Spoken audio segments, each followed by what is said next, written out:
reduction interventions that reduce the excess risk of overdose due to fentanyl. These are things like fentanyl test strips, drug checking, and other harm reduction interventions were amongst the most effective at reducing opioid overdose death, but as you might expect, did not have much of an impact on the prevalence of OUD in the population.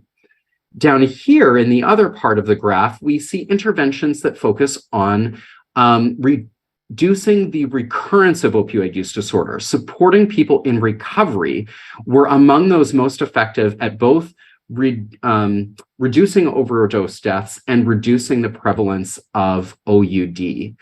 And the second I found completely fascinating was that these authors concluded that interventions that focus on supporting people in recovery over the long term might be more important than efforts that focus on primary prevention. And that's because with such a large number of people who have opioid use disorder and who are at risk for opioid overdose in this country, where we might see increasingly opioid overdose deaths kind of coming from are people who drop out of care, discontinue therapy, and return to use or become at risk again, rather than that incident pool of people. So that's incredibly important, I think, as we think about long-term funding allocation strategies, is that very large population of people who are in recovery on therapy, who without support may become at risk and return to use again.